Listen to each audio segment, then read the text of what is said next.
El periodismo no tiene apellidos. Es siempre honesto, independiente y comprometido con la verdad. El periodismo no es amigo del poder, lo vigila.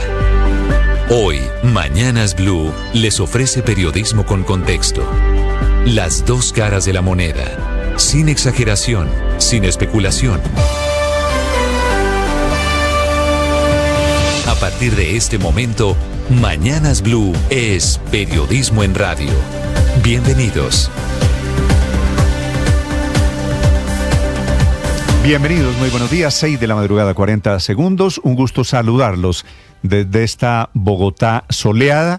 Estalló el peor enfrentamiento posible de los políticos en Colombia. Lo protagonizan por un lado el presidente Gustavo Petro y por el otro lado el expresidente Álvaro Uribe, que en las últimas horas volvieron a lo más agrio de sus choques.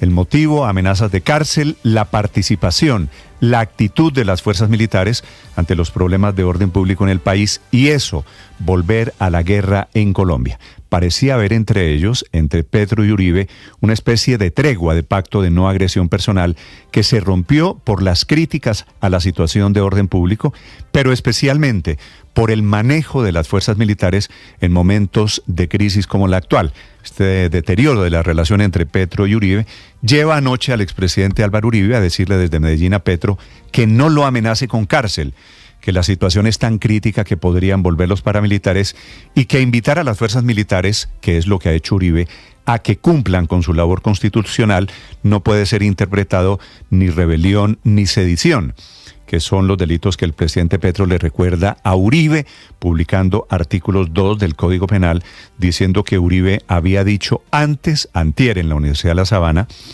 que estaba incitando a eso, a rebelión y sedición.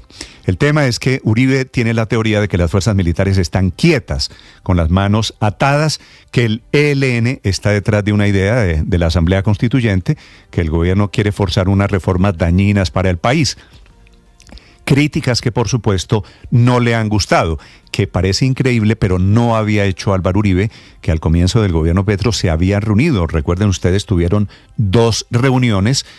Uribe se perdió un poquito de la política en Colombia, estuvo muy desactivado de sus redes sociales y ese acuerdo, una especie de acuerdo tácito de no agresión, ha terminado en las últimas horas. Anoche en la Universidad de AFIT de Medellín, Uribe dice, recordando lo peor de sus críticas, dice que les daba urticaria y piquiñita, son las palabras que él dice, urticaria y piquiñita, cuando advertía que en Colombia venía el castrochavismo. ¿Y qué es lo que está pasando? Que cada vez se parecen más, dice Petro y Chávez o Petro y Ortega, amenazando a la oposición con cárcel. Bienvenidos, digo, me parece lo peor, porque esto puede ser la chispa de algo mucho más grande. Cierra filas el petrismo para apoyar al presidente Petro en esta pelea. Gustavo Bolívar, Roy Barreras, que era uribista, diciendo que los mensajes de Uribe son un llamado de rebelión a las fuerzas militares. Coincidencia o no con estas críticas de Uribe, el ex canciller Álvaro Leiva publicó un video diciendo que en lo pactado en los acuerdos con las FARC en La Habana, en ese acuerdo de paz, que se firmó un acuerdo que no ha ocurrido, pavimentando así una nueva teoría de por qué debe hacerse una Asamblea Nacional Constituyente, con la teoría de que es un acuerdo de paz. A propósito de este tema de la Constituyente, termina el canciller de los Estados Unidos, el secretario de Estado, respondiendo a una pregunta insistente de María Elvira Salazar, ella republicana, sobre la idea de una constituyente de Petro, y le pregunta a ella y una otra vez, ¿pero qué si Petro quiere perpetuarse en el poder? Después de decir que no es experto en la Constitución de Colombia, dice el canciller del gobierno Biden en Estados Unidos que por supuesto no estarían de acuerdo con que el gobierno se perpetuara en el poder. Ya les voy a contar de todas estas peleas que están agravando este clima de tensión política que hay en Colombia, exacerbando los ánimos de las barras. Hablando del gobierno, en segundo les voy a contar también del discurso de despedida inusual del ministro de Comercio Germán Umaña, a quien el gobierno tiene proyectado para ser nuevo embajador de Colombia en Bruselas, en reemplazo de Jorge Rojas, que viene a ser vicecanciller. En el Congreso, Umaña, un hombre decente, muy respetable de la izquierda, hace un balance de su gestión y se despide de los parlamentarios. Un cambio, un enroque diplomático del gobierno que de pronto no es el último. Dicen que el nuevo ministro de Comercio podría ser el director de la DIAN, que es tan exitoso en el tema de redes, de manejo de la opinión pública, de pronto no tanto en el tema de recaudo. Hablando del gobierno, ya les voy a contar de la aparición de la Procuraduría, que comienza a decirle a los implicados que no pueden hacer impunemente cambios en el modelo de salud y que van a tener que responder por lo menos ante la justicia disciplinaria. La Procuradora se mete, anuncia investigación por el fracaso en el modelo de los maestros. El ministro de Salud sigue sin aparecer. La que apareció fue la ministra de Educación, Aurora Vergara, que le envía un mensaje a los profesores asegurando que ya están contratando y ajustando el modelo que debió entrar en vigencia el 1 de mayo. También pide un compás de espera el presidente de Fiduprevisora, que lo sigue siendo, a pesar de que en el gobierno parece ser el blanco de todos los ataques, le están echando a él la responsabilidad. Les contaré en segundos de la situación esta mañana en Soacha. Ya ha controlado el incendio por la cadena de explosiones que se produjo ayer en la tarde en la fábrica de pólvora El Vaquero. Esta es una fábrica de juegos pirotécnicos muy reconocida a nivel internacional. La onda explosiva originó una cadena de explosiones de tal dimensión que tuvieron que atenderla bomberos de Soacha, de Bogotá, Mosquera y de San Antonio del Tequendama. Llegaron todos, trabajaron hasta esta madrugada. Un muerto, 34 heridas y casi 600 familias alcanzadas por cuenta de esta explosión, una columna de humo que sigue todavía allí al sur de Bogotá. Avanza el trámite de la reforma pensional en la Cámara, siguen aprobando, ya son 69 de 95 artículos de la iniciativa que está a punto de cantar victoria en la comisión. No tiene todavía el aval fiscal del Ministerio de Hacienda, pero siguen aprobando derechos, umbrales, cotización obligatoria hasta 3 millones de pesos, que es la mesada que concedería el Fondo del Régimen Público de Colpensiones. A partir de ese momento tendría que ser ahorro en fondos privados de pensiones.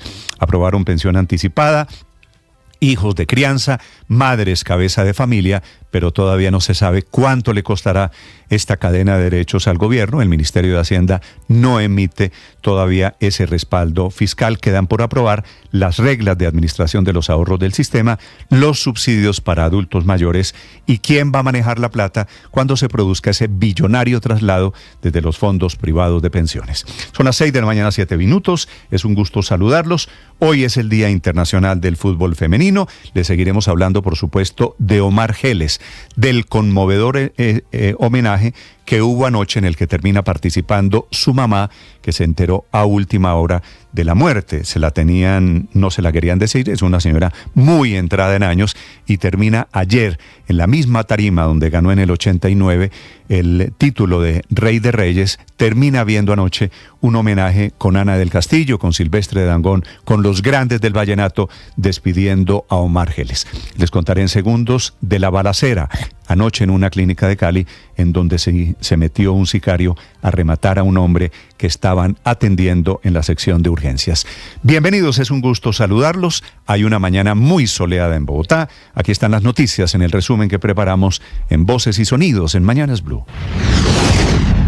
Cuidado, que todos los días se van pareciendo más. ¿Cómo les daba de urticaria y de piquiñita cuando los criticamos por castrochavistas? ¿Y cómo se van pareciendo con esas amenazas de llevar a la cárcel a la oposición, como lo ha hecho Chávez o como lo ha hecho Ortega? Se acabó la tregua entre el expresidente Álvaro Uribe y el presidente de la República, Gustavo Petro. El exmandatario negó estar promoviendo un golpe de Estado contra el gobierno. Y nos amenazan con cárcel, como hoy amenazó. Ninguna amenaza nos puede callar. En el caso mío, ¿cuánto me han amenazado con cárcel? Y ya lo lograron, y veo que lo logran por diferentes medios, pero nosotros no podemos renunciar al deber de buscar, de acuerdo con la Constitución, un país seguro. El expresidente Álvaro Uribe también acusó al gobierno de impedir que las fuerzas militares y de policía cumplan con su deber de defender al pueblo frente al accionar de los grupos al margen de la ley. ¿Puede el gobierno impedir que la fuerza pública cumpla con el deber constitucional de proteger a los ciudadanos? No puede. Uribe también cuestionó las reformas sociales del gobierno y los constantes llamados del presidente Petro a la movilización. Y entonces quiere forzar unas reformas dañinas para el país, con congresistas sobornados, y al mismo tiempo amenazar al país que si no se aprueban vuelven los estallidos sociales, promoviéndolos ya no desde la oposición, promoviéndolos desde el gobierno. Eso llevó al presidente Gustavo Petro a responder a través de su cuenta de X, indicando que el expresidente Uribe debería aprender a hablar de paz. Lo está invitando a hacerlo. Dice que Colombia lleva 2 siglos de guerras civiles y es bueno que sus dirigentes lleven al país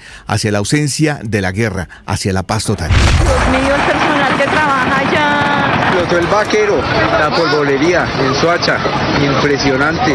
Explotó la polvorería otra vez. Se produjo una explosión en Pirotécnicos El Baquero, una polvorería ubicada en Soacha, en el sur de Bogotá. La explosión dejó una persona muerta y 34 más heridas. Habla el alcalde de Soacha, Julián Sánchez. Desde las 4:20 de la tarde activamos nuestro sistema de emergencia luego de la explosión ocurrida. A la hora, 200 organismos y cuerpos de socorro atendiendo la emergencia, 150 operarios que fueron evacuados. La coordinadora médica de la Clínica San Luis, Argelis Lulo. Tenemos un total de 17 pacientes, de los cuales 2 son heridos de gravedad. Uno actualmente se encuentra en el área de cirugía y la otra actualmente se encuentra en remisión para unidad de quemados y cirugía plástica, que en el momento no tenemos. El capitán Álvaro Farfán de los bomberos en Cundinamarca. Una vez pues hagamos todo ya el barrido de la zona, podremos ya determinar si tenemos más víctimas fatales o otras personas lesionadas. Carlos Carvajal, representante de la familia Carvajal, dueños de la polvorería El Baquero, también entregó su hipótesis de lo que al parecer causó esta explosión. Un área que es donde se morterea la pólvora, lo que me dicen es que como estaba haciendo tanto sol, se prendió esta zona y al encenderse esto con chispa, esas chispas alcanzaron a entrar a 2 contenedores que estaban llenos de volador y que fue lo que generó la gran explosión.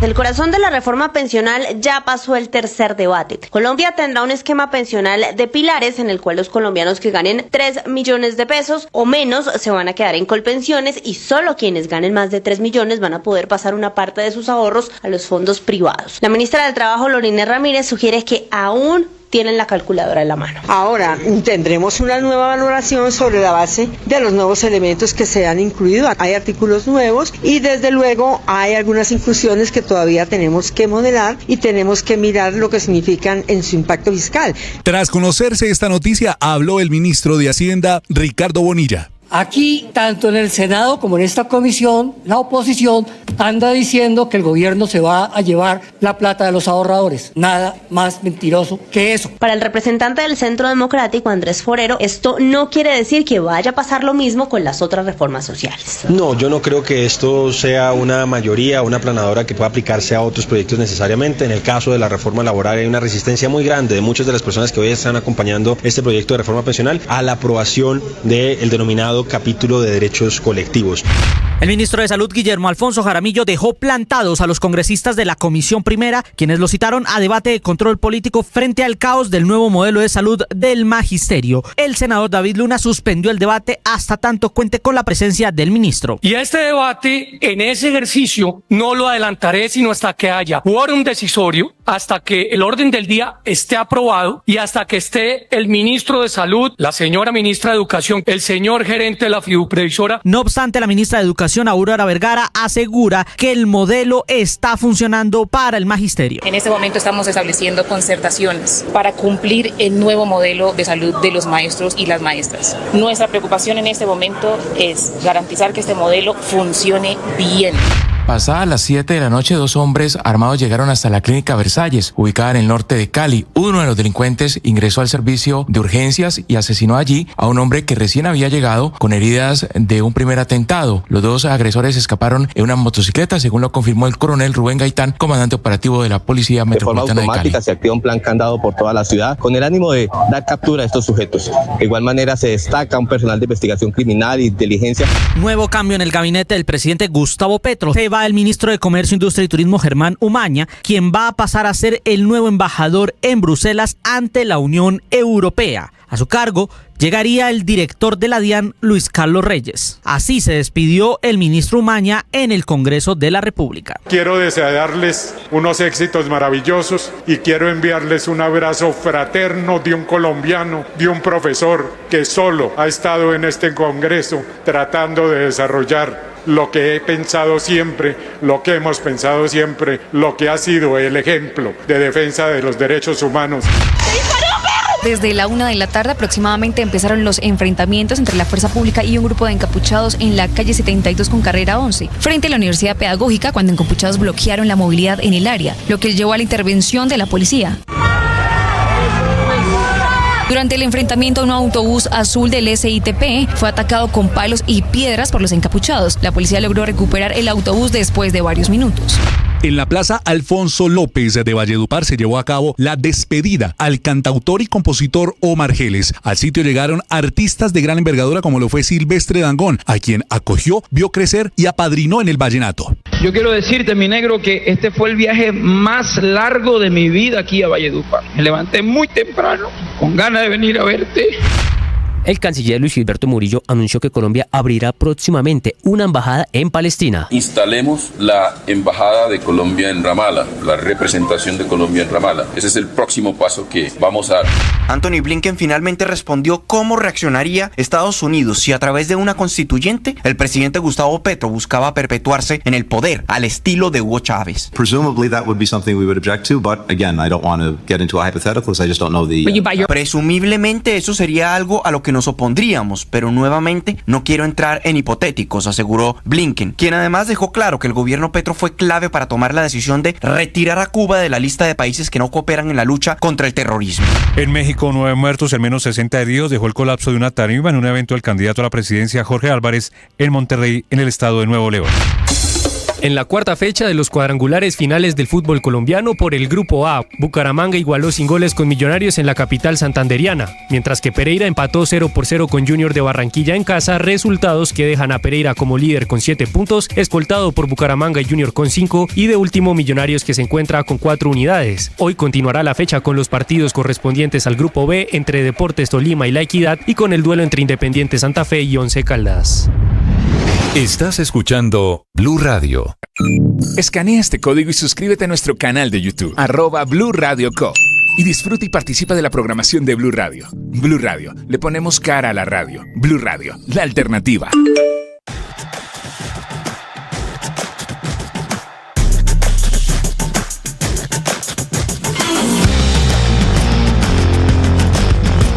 Les contamos a partir de este momento las noticias de Colombia y el mundo.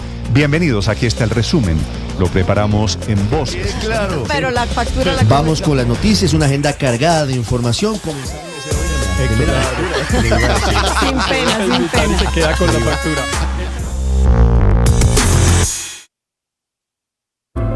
Llegó la hora de fluir con...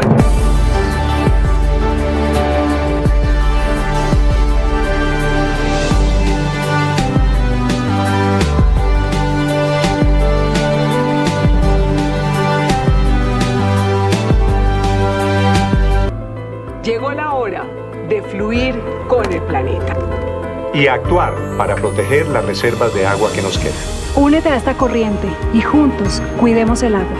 ¡Bañémonos! En pareja, Vargas. O de a 3 o de a 4. Saquemos el balde a la calle para lavar el carro. Todos podemos ser protagonistas de esta gran historia. Cuidar el agua, la corriente que nos une. Una campaña de Caracol Televisión, Blue Radio y La Calle. Atención, hay una noticia urgente. Señoras y señores. Tendencia a nivel global. Bienvenida, mil gracias por estar con nosotros hoy aquí en Blue Radio. Usted enfermo por el fútbol y los compañeros de seminario en retiros. Rezando rosario y yo.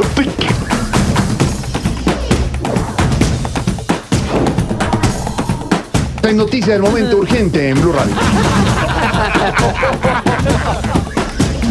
Blue, más que radio. Atención, hay una... Muchos lidiamos con enfermedades mentales y con conflictos emocionales, y es muy difícil hablar de eso en voz alta. Soy María Elvira Arana. Esta es Blue Radio, la alternativa. Se han venido subiendo de a poquito el tono de la pelea, de lo que dice cada uno. Hablo por un lado, en una orilla, el expresidente Álvaro Uribe, convertido nuevamente en el gran crítico del gobierno, y respondiendo el presidente Gustavo Petro. En la mitad, la actuación de las fuerzas militares en la crisis de orden público, en estas batallas permanentes que eran entre disidentes de las FARC y el Ejército de Colombia. Ahora la batalla es política. Este parece un anticipo de cómo va a ser la campaña electoral. El motivo lo siembra para esta oportunidad, para este round, el expresidente Álvaro Uribe, que había estado, fue antier primero en la Universidad de La Sabana. Sí, señor, Ricardo, ¿verdad? así es, y de ahí empezó a encender su discurso frente a la seguridad, que de nuevo él usa como bandera, seguramente porque dice que va a empezar a recorrer el país para que la gente diga qué es lo que está pasando en materia de seguridad. Y la frase que le ha molestado al presidente Néstor es una que él considera que eventualmente puede rayar en el Código Penal, que es la siguiente. En la Universidad de La Sabana, el expresidente Álvaro Uribe dijo: lo peor de las Fuerzas Armadas es quedarse quietas por la orden de un gobierno, mientras ese gobierno ha estimulado al ELN y a su movimiento popular a que presionen con armas una constituyente. Y luego dijo: no puede ser que de un lado el gobierno esté promoviendo una lucha popular finalmente armada y de otro lado las Fuerzas Armadas se tengan que abstener de proteger a los colombianos. Ahora, que las fuerzas militares tienen que cumplir la Constitución, no hay ninguna duda. No hay duda, y lo reiteró el general Giraldo en su mensaje hace 2 semanas a los comandantes de brigada y de división. Que el gobierno, para ser justos, Héctor, que el gobierno puede tomar decisiones como un cese al fuego. Eso lo ha hecho este gobierno y lo han hecho otros gobiernos. Así es. ¿No es verdad? Claro. Así el expresidente Uribe, por ejemplo, varias veces. También lo hizo. Sí, lo hizo. Claro. Por eso digo que ahí hay una línea muy delgada. Ahora, seguramente innecesaria también la alusión del presidente Petro al Código Penal, que eso es lo que lleva a Uribe anoche a decir desde AFIT en Medellín: pues, no me amenace con cárcel. Ayer dice el presidente Petro, sin mencionar al expresidente Uribe, Héctor, pero en su cuenta de X cita los artículos 467 y 468 del Código Penal, en donde recuerda que es delito incitar a derrocar al gobierno y alzarse en armas contra el orden constitucional. Por eso, la pelea se está afeando.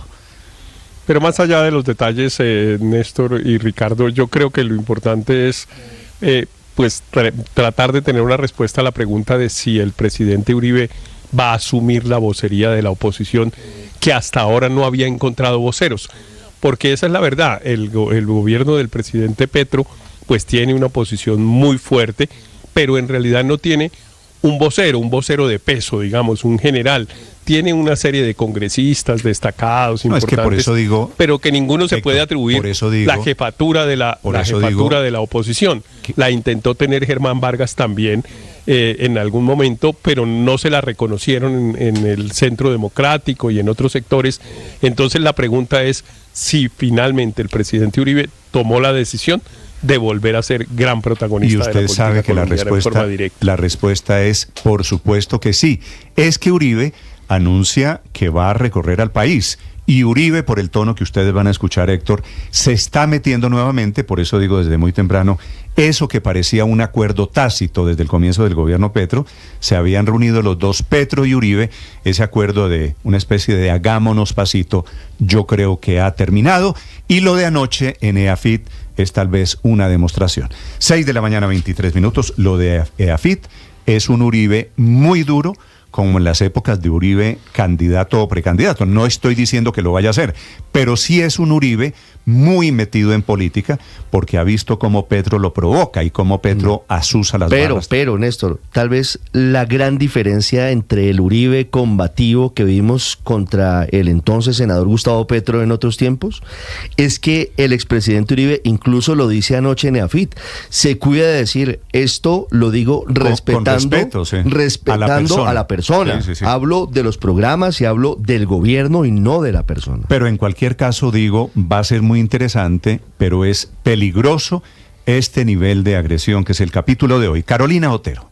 Néstor, buenos días. Parece ser que la tregua entre el expresidente Álvaro Uribe y el presidente Gustavo Petro se acabó. Y es que la polémica inició desde la Universidad de La Sabana, donde Uribe se refirió a la situación de orden público que afecta a varias zonas del país. A raíz de estas declaraciones, el expresidente causó bastante polémica al criticar que las Fuerzas Armadas se han quedado quietas por una supuesta orden del gobierno del presidente Gustavo Petro. La protección de los colombianos tiene que darse ante la violencia por parte de las instituciones, quiera o no el presidente de la República. Posterior a eso, Petro, a través de su cuenta de X, posteó una imagen donde se lee que en el Código Penal se dice que es un delito incitar a derrocar a un gobierno. Por su parte, en las últimas horas, desde la Universidad EAFIT de Medellín, Uribe volvió a referirse a lo sucedido, advirtiendo que el hecho de que las Fuerzas Armadas estén quietas puede llevar incluso a la creación de autodefensas. A que por un lado, con el ELN en ese movimiento de masas, sin entregar armas, estén presionando una constituyente y las Fuerzas Armadas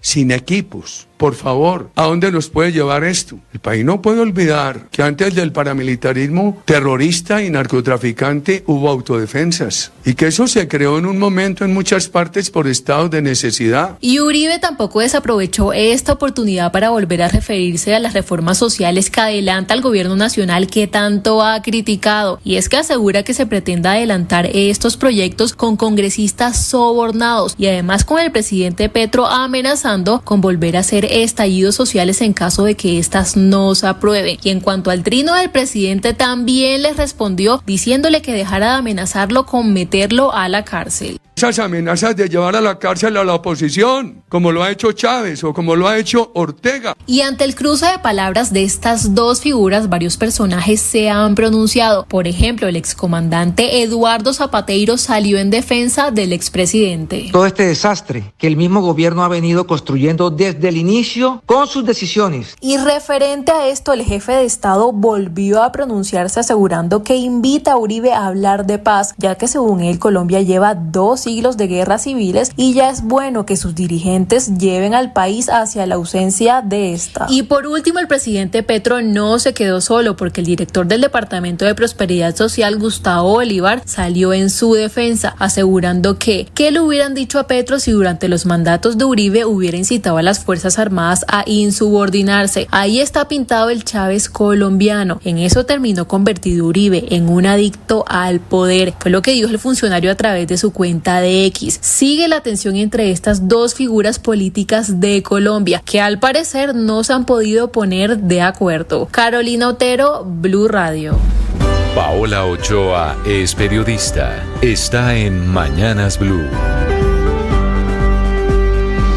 6 de la mañana, 27 minutos, lluvia de propuestas, proyectos e ideas de los gremios económicos más importantes del país para reactivar la economía y salir del letargo que ya completa todo un año, con 4 trimestres consecutivos caminando sobre el 0% y con caídas profundas y muy preocupantes en industria, comercio, construcción y en obras públicas. Vacas flacas y economía lánguida que trasnocha y desvela a todo el sector empresarial, con insomnio particular por el deterioro en las cifras de empleo y a la espera de la promesa del ministro de Hacienda, todavía sin cumplir, de presentar un plan de choque para reactivar la economía en plenas vacas flacas.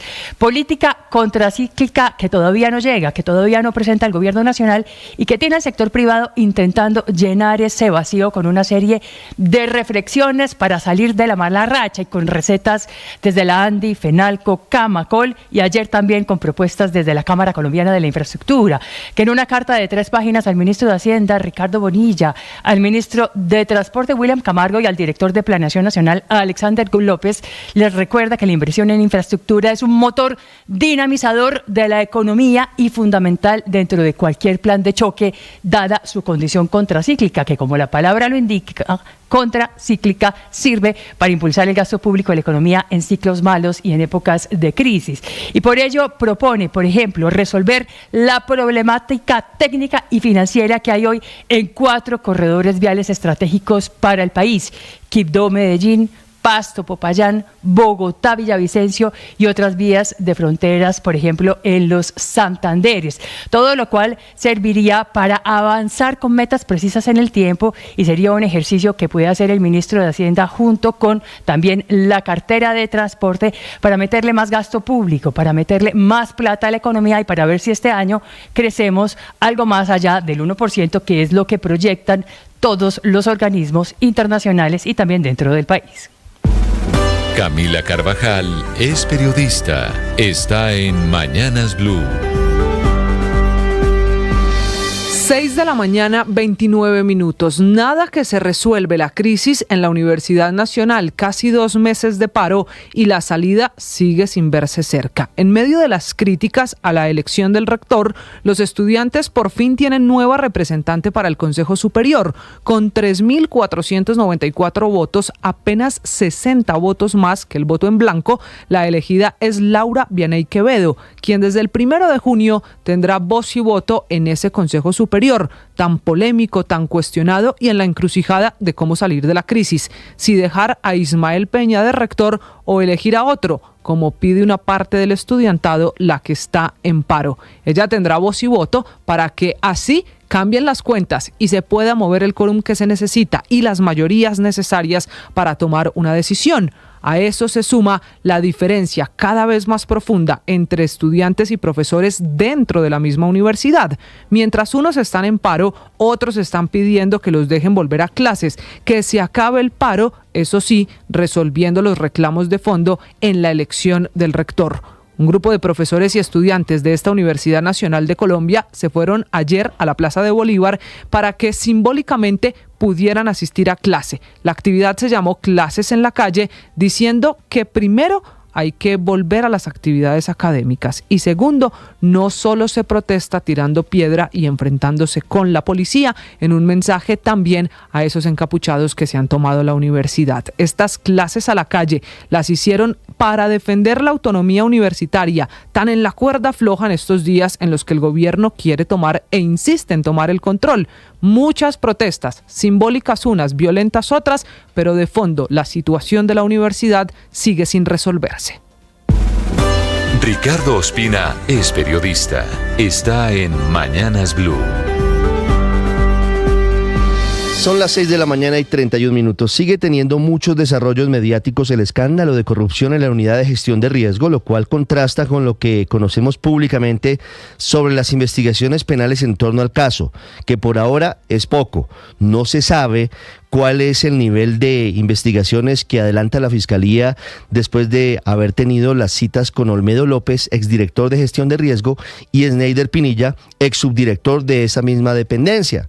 Lo que ha hecho hasta ahora la Fiscalía es unificar el caso, poner al frente a una fiscal delegada ante la Corte Suprema de Justicia y avanzar seguramente en varias investigaciones, en toma de documentos y testimonios, pero han pasado 2 semanas y hasta ahora que se conozca no ha definido si aceptará o no un eventual acuerdo, una negociación judicial con estos 2 exfuncionarios que prometen y dicen tener suficientes elementos para involucrar a altos funcionarios del gobierno del presidente Gustavo Petro y congresistas en el escándalo de corrupción de los carrotanques de gestión de riesgo y otros episodios, aparentemente bajo la teoría, según ellos, de que ese dinero que se les habría entregado habría sido utilizado para aceitar el paso de las reformas del gobierno en el Congreso de la República, que a propósito siguen bastante empantanadas.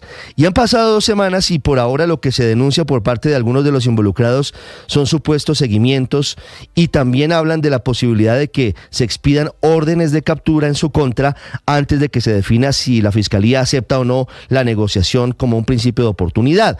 Es el caso de Sneider Pinilla, quien por medio de su abogado dijo en las últimas horas que tienen información de supuestos seguimientos a los que le pregunta la Dirección Nacional de Inteligencia de las Fuerzas Militares y de Policía si esto está ocurriendo. La teoría es que todo esto ocurriría con el fin de desprestigiar su testimonio y evitar que el escándalo siga afectando a altos funcionarios del gobierno. Y mientras esto ocurre, también se conocen denuncias muy graves contra Sneider Pinilla. En la Fiscalía reposan denuncias sobre supuestos actos que incluso involucran a algunos de sus familiares con aparente encubrimiento de de bienes que habría adquirido, según dice la denuncia, con dineros de la corrupción.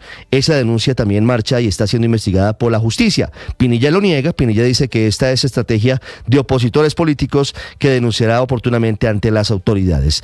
El tiempo pasa y a pesar de que pareciera que la espuma mediática del caso está bajando, las autoridades judiciales deben al país explicaciones sobre si detrás de esto existe una gran estrategia corrupta que involucra al gobierno o si simplemente hay unos funcionarios que intentaron desviar recursos y lo hicieron con fines personales.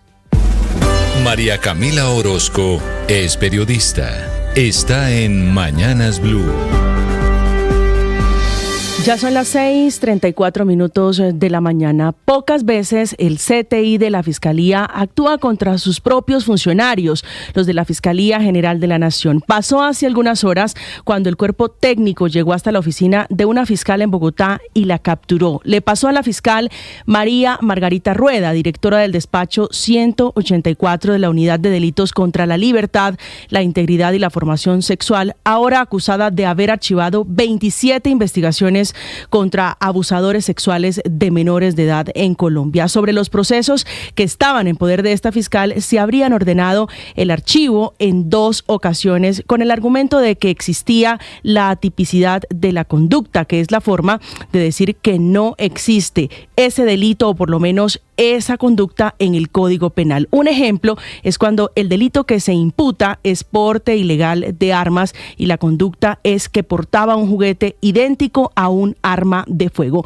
Pero a la fiscal Rueda la responsabilizan de archivar esas investigaciones donde las víctimas eran menores de edad, aún teniendo pruebas de los hechos para vincular a los agresores a las investigaciones e incluso de demorarse en responder solicitudes del desarchivo de la Procuraduría en varios de estos casos. La fiscal, que pasó de acusadora a acusada, ya tuvo su primer encuentro con la Fiscalía para la que trabajaba, que asignó a esta tarea a un fiscal delegado ante el Tribunal Superior y a un juez. Estuvo frente a este juez respondiéndole que no aceptaba, que no era responsable de los cargos de prevaricato por acción y prevaricato por omisión, y de momento va a poder enfrentar el proceso al que va a ser largo con una medida no privativa de la libertad, pero parece que fuera de la Fiscalía.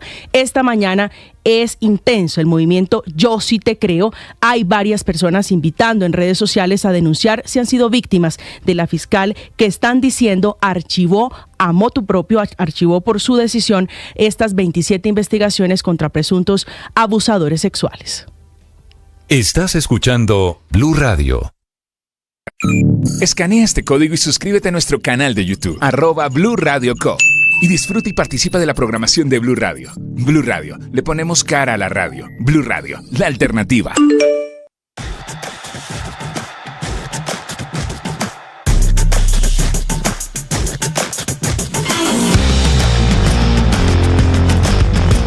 Les contamos a partir de este momento las noticias de Colombia y el mundo.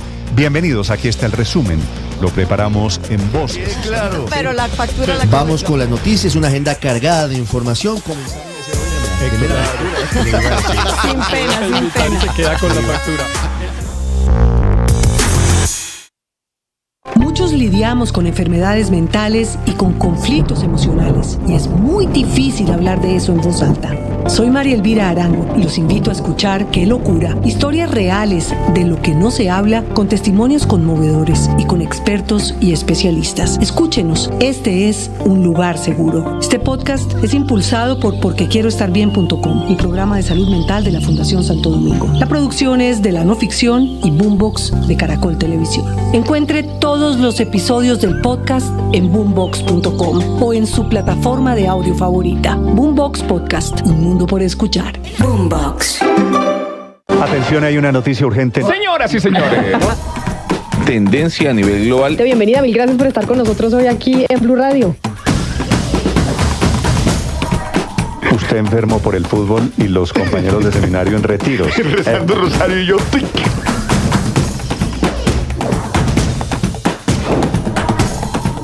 En noticia del momento urgente en Blue Radio. Blue, más que radio.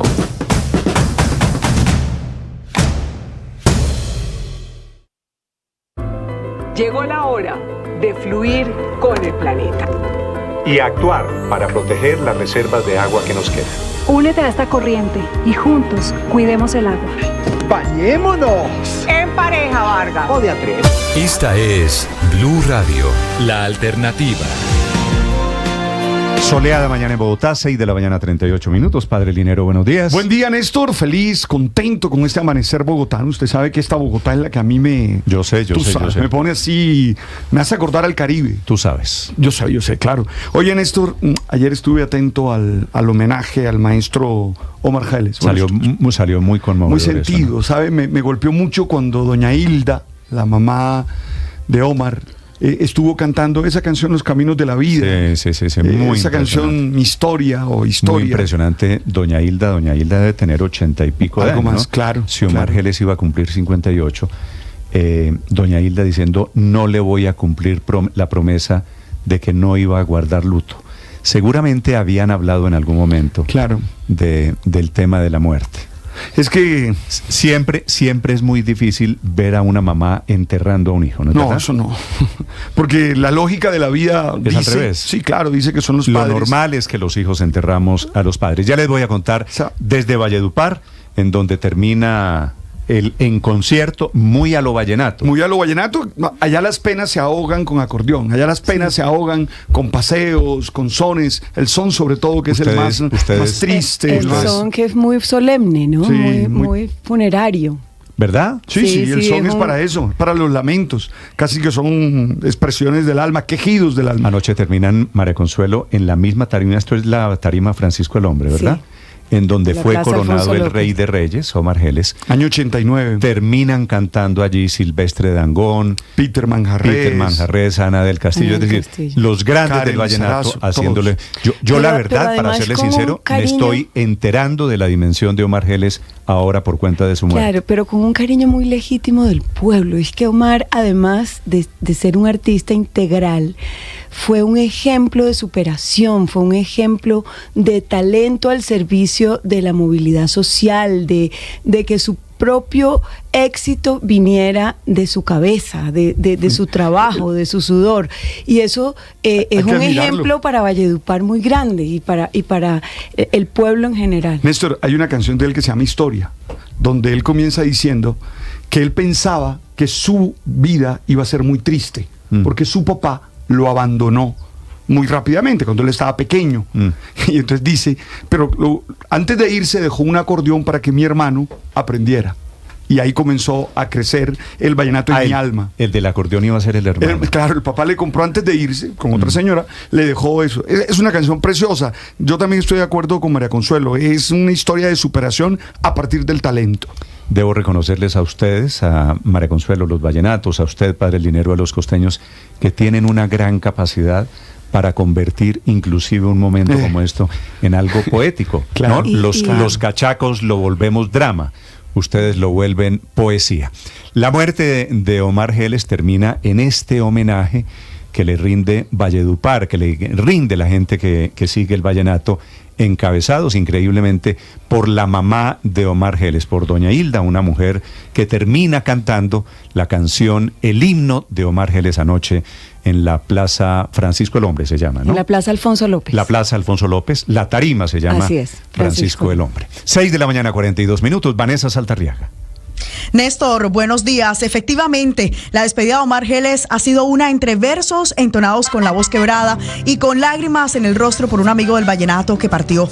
En medio de un gran homenaje realizado este miércoles en la Plaza Alfonso López, al que asistieron personas, doña Hilda Suárez, la madre de Omar, se vio rodeada por el abrazo de los amigos de su hijo, Silvestre Dangond, Elder Dayan, Peter Manjarrés, Iván Villazón, Poncho Zuleta, Ana del Castillo y muchos más estuvieron en este encuentro. Aunque asistir a este velorio ha sido doloroso para esta madre de 87 años, quien incluso se descompensó a los minutos de ver a su hijo en el féretro, ella tuvo el valor de cantar la canción que ella misma inspiró a su hijo, Los Caminos de la Vida.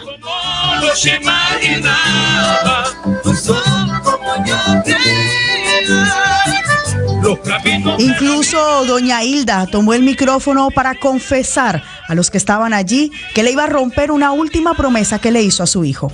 Ustedes me van a perdonar porque Omar Geles no tiene muchos días que se murió. Porque él me dijo que no le guardara luto, pero yo sí se lo guardo. Que Dios los bendiga a todos. Y es que este fue un encuentro conmovedor a lo largo del homenaje que arrancó desde las 6 de la tarde. Ana del Castillo, por ejemplo, dejó ver su dolor por la partida de quien fue su compadre y mentor. Quiero que sepas que Omar te adoraba. Yo solamente quiero decir que quisiera que esto fuera una pesadilla nada más. Él hizo todo por mí, mi carrera. Amo a Omar Geles. Nunca miré con Omar Geles, él hizo lo mejor que pudo hacer por mi carrera. A Iván Villazón, otro de los artistas que también tuvo la oportunidad de grabar muchas de las composiciones de Omar Geles, se le rompió la voz en tarima cuando cantaba la canción ¿Cómo te pago? ¿Cómo te pago? Y mis amigos se mueren de la envidia. Cuando la llevo, de la mano todo el mundo mira. Y quiere tanto que me cuente. Qué pena, no doy para... Discúlpeme, no doy para cantar la canción, no doy. Un abrazo para todos. Los quiero mucho. Gracias por entender. Incluso también estuvo Silvestre Dangond interpretando la canción A Blanco y Negro, la misma con la que en algún momento Kaleth Morales pidió que le cantaran el día de su muerte. Por ello, Silvestre hizo una particular petición a los cantantes del género, y es que por favor no la pidieran más para ser recordados si les pasaba algo.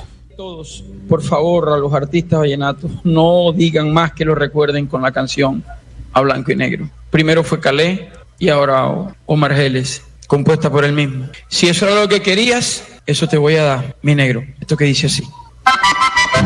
Y fue allí cuando cantó en tarima este tema musical compuesto por Omar, y que coincidencialmente fue el último que cantó en un concierto el pasado sábado en el estadio El Campín, en medio del tour que estaba realizando el cantante Silvestre Dangond. Fue Gustavo Gutiérrez, el cantante, compositor, guitarrista y acordeonista muy conocido en la música vallenata, quien llegó a dar una noticia que muchos estaban esperando, y es que el Festival Vallenato del próximo año va a rendir un especial homenaje a Omar Geles, quien, recordemos, en 1981 participó en la categoría de acordeón infantil y en 1985 se coronó como rey aficionado. A esta hora está en cámara ardiente el cuerpo de Omar Geles en la Plaza Alfonso López, donde ya hay cientos de seguidores acompañándolo. Se espera que sobre las 11 de la mañana se realicen sus exequias en Jardines del Exeomo. Néstor. 6:46, y a lo vallenato eso termina convertido en un concierto. El que dice que no puede cantar, que no le da para cantar, es Iván Villazón. Claro, claro, es una canción muy alegre además. Que fue el homenajeado en el Festival Vallenato que pasó. Y todos le grabaron a Omar Geles, ¿no? Todos, Peter, Jorgito. ¿Y por qué, Celedón. padre, por qué Silvestre Dangond termina diciendo no me pidan A Blanco y Negro? Hombre, porque Kaleth Morales en un concierto dijo, si yo me muero, quiero que me recuerden con esta canción. Kaleth Morales. Y extrañamente... La canción es A Blanco y Negro. Y extrañamente Omar Geles también en una tarima dijo... Kaleth Morales murió hace casi 20 años. Casi 20 años. Kaleth Morales, hijo de Miguel Morales. Que fue la voz de Los Diablitos. De Los Diablitos, compañero de Omar Geles. Y entonces Omar Geles también dijo, si yo me muero, quiero que me recuerden con esta canción. Y eso quedó, padre, grabado en un video, una presentación, una tarima en la costa, cuando él dice, vamos a recordar un concierto antes, hace unos años, diciendo, vamos a recordar a Silvestre, a mi compadre que me grabó esta canción, y si me pasa algo, a mí me recuerdan con esta canción, y canta A Blanco y Negro. La canción es A Blanco y Negro. Sí, señor. ¿Y qué tiene A Blanco y Negro que es para que lo recuerden? Mucho sentimiento, además que dice una melodía que si ella le para bola, él le gana a Diomedes, imagínate tú. Sí. O sea, la canción de la mufa, la canción... Silvestre dice, ya no más, por favor. O sea, sí, no quiero, no, eso es una súplica, no quiero morirme todavía. La canción, esta es la canción. Es una melodía hermosa. Que además es con la que siempre Silvestre cierra los conciertos. Y entonces cuando vaya a un concierto de Silvestre Dangond, ya no puede pedir. No, tiene que pedirla. Lo que usted no puede decir es si quiero que me recuerde. Eso no lo puede decir. Bueno, muy bien. Oye, yo le gano las nubes, y ahora viene lo que me gusta. No a Diomedes, imagínate, le gano a Diomedes, no, hombre. O sea, Diomedes, Kaleth, Omar Geles. Por Dios. 6:48 a.m. en Mañanas Blue.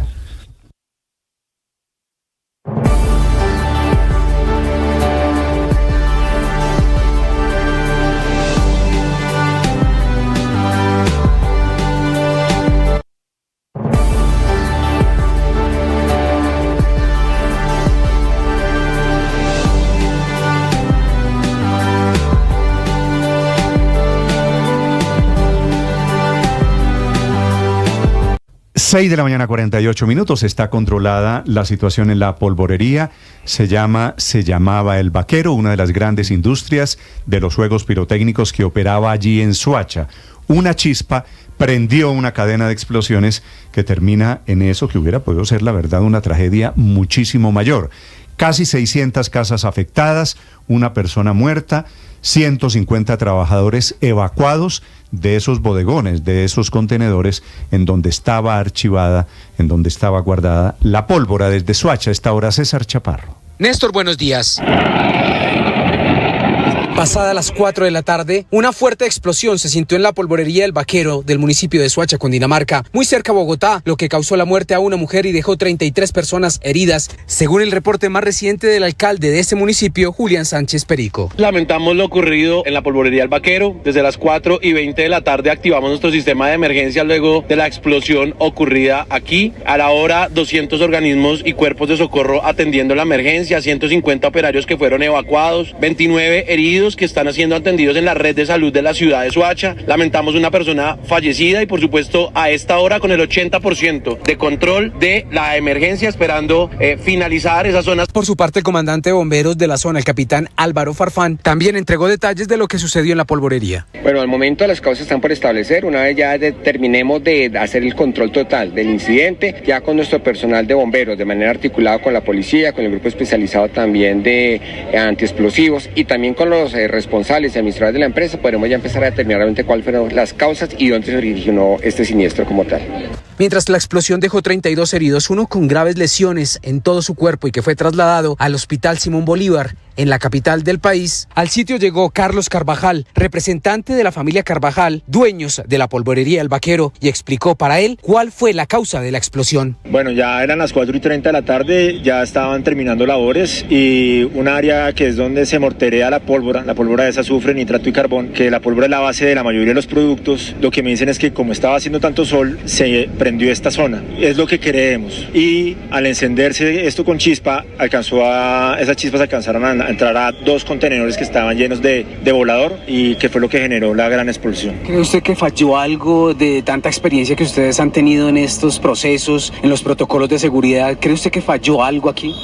Nosotros desde hace más o menos 20 años acogimos una filosofía que se llama pirotécnicos en función de la vida y seguridad de las personas. Hoy no lo hicimos, hoy pasó algo, no puedo decir qué, pero lo que sí estamos seguros es que seguiremos trabajando para que la pirotecnia sea alegría y no lo que pasó hoy, que es una gran tristeza. Hoy falleció una persona, un colaborador, y tenemos a muchas personas heridas que lastimosamente la pirotecnia debe ser símbolo no de tristeza sino de alegría y hoy lastimosamente para nosotros es un día oscuro y gris. Mientras tanto, el reporte más reciente de las autoridades indica al menos 23 animales resultaron con quemaduras en su cuerpo y son atendidos en diferentes centros veterinarios. También se estableció por parte de las autoridades que al menos 600 viviendas ubicadas alrededor de esta fábrica resultaron afectadas. César Chaparro Pinzón, Blue Radio. Escanea este código y conoce las últimas novedades de los temas que te interesan en nuestro canal de WhatsApp. Síguenos, conéctate en WhatsApp Blue, más que radio. Atención, hay una noticia urgente. Señoras y señores. Tendencia a nivel global. Bienvenida, mil gracias por estar con nosotros hoy aquí en Blue Radio. Usted enfermo. El padre Alberto Linero es periodista y también está en Mañanas Blue. 6 de la mañana, 53 minutos. En el año 2017 tuve una experiencia de enfermedad que me hizo ser consciente de que la mayor responsabilidad que los seres humanos tenemos es el autocuidado. En ese momento, yo estaba muy dedicado al trabajo, me alimentaba mal y desconocía las fragilidades de mi ser físico. Tuve que vivir esa crisis de salud para darme cuenta de que tenía que cuidarme.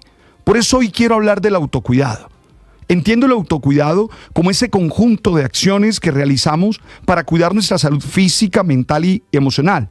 Se trata de tomar conciencia de nuestras necesidades y tener medidas para satisfacerlas con el objetivo de mejorar nuestro bienestar, nuestro bien ser en general.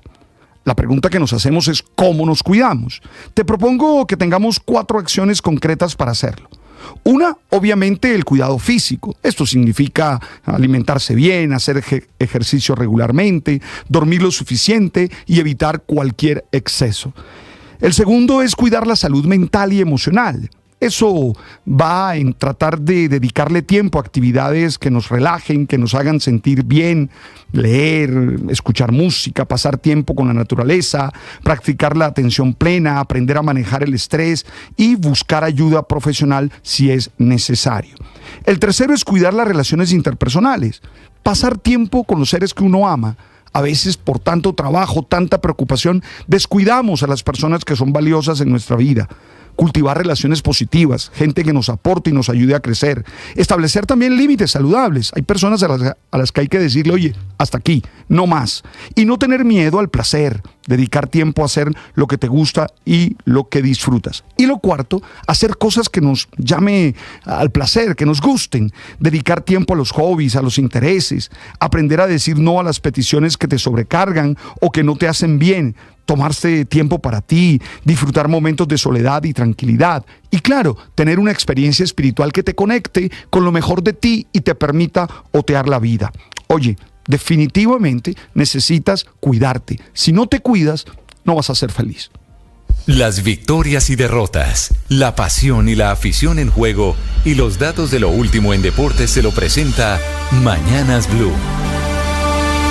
6:55 de la mañana, bienvenidos. Los deportes en Mañanas Blue. Empatitis. La empatitis brilló en el Grupo A en la cuarta fecha de los cuadrangulares semifinales en Colombia. En primer turno, Millonarios se salvó en Bucaramanga. Al minuto 55, Yoider Micolta desperdició una ocasión clarísima debajo del arco, ya con Álvaro Montero vencido, pero increíblemente envió su remate por encima del arco. El partido fue intenso, llegadas de lado y lado, pero sin diferencias. Millonarios, eso sí, en la estadística acumula 5 juegos sin perder en sus últimas 6 visitas al Alfonso López. Sin embargo, ni Pereira ni Junior pudieron aprovechar este empate y en Pereira también igualaron sin goles en un partido disputado en una cancha muy afectada por la lluvia allí en Pereira. Hecho inédito, eso sí, en la historia de los cuadrangulares, que 2 juegos de un mismo grupo en una misma fecha terminen sin goles. Junior, eso sí, también se quejó de un posible penal no sancionado por una mano de Ederson Moreno tras un cabezazo de Homer Martínez. Así las cosas,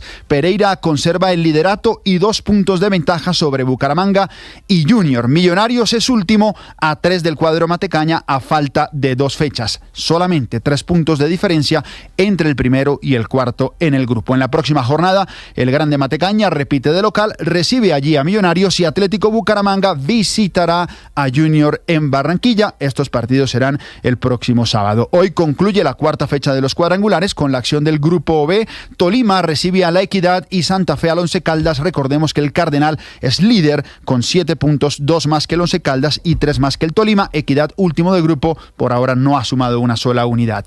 Atlético Nacional, en otras noticias, confirmó el regreso de Edwin Cardona. Lo que era un secreto a voces se hizo oficial mediante un video publicado por el club en el que el propio Edwin Cardona confirma que volverá a vestir los colores del Verde Paisa, equipo al que ya representó en 2 oportunidades, la última vez hace 10 años. A la llegada de Edwin Cardona podría sumarse y ser anunciada en las próximas horas o días la de David Ospina y otros 2 nombres que también suenan fuerte, los de Jorman Campuzano, que está en Boca Juniors, y Duván Vergara, exjugador del América de Cali. Ayer también se coronó campeón por primera vez en su historia el Atalanta de Bérgamo de la UEFA Europa League. 61 años después de ganar su último título, el de una Copa de Italia, volvió a celebrar, pero ahora con una conquista continental en la que además, dicho sea de paso, le cortó al Bayer Leverkusen un invicto de 51 partidos. Gracias a los 3 goles de Lookman, este título también lo celebró, pero a distancia, Luis Fernando Muriel, pues el colombiano jugó la primera parte de la temporada con el cuadro italiano, pese a que se marchó al fútbol de la MLS. En esa primera parte de la temporada, Muriel marcó 4 goles en 2 partidos en esta competición. Y para cerrar por ahora este primer repaso en los deportes, en la NBA arrancó la llave de las finales en el este. Los Mavericks derrotaron a los Timberwolves en el primer juego. Luka Doncic, un día más en la oficina, fue la gran figura en el apretado triunfo con 3 puntos de diferencia. Ampliaremos más adelante también todo lo que se dice en Barcelona sobre el posible nuevo técnico del equipo culé. 6:58, todo en deportes por ahora. Escanea este código y suscríbete a nuestro canal de YouTube, @Blue Radio Co. Y disfruta y participa de la programación de Blue Radio. Blue Radio, le ponemos cara a la radio. Blue Radio, la alternativa.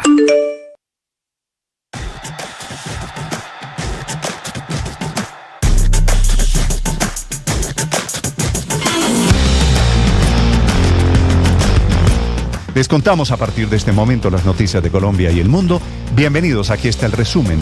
Lo preparamos en voces. Claro. Pero la factura la Vamos con las noticias, una agenda cargada de información. Sin pena, sin pena. Se queda con la factura.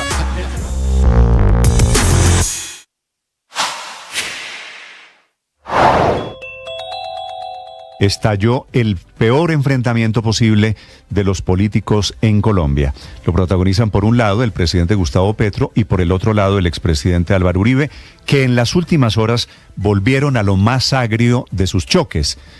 El motivo, amenazas de cárcel, la participación, la actitud de las fuerzas militares ante los problemas de orden público en el país y eso, volver a la guerra en Colombia. Parecía haber entre ellos, entre Petro y Uribe, una especie de tregua de pacto de no agresión personal que se rompió por las críticas a la situación de orden público, pero especialmente por el manejo de las fuerzas militares en momentos de crisis como la actual.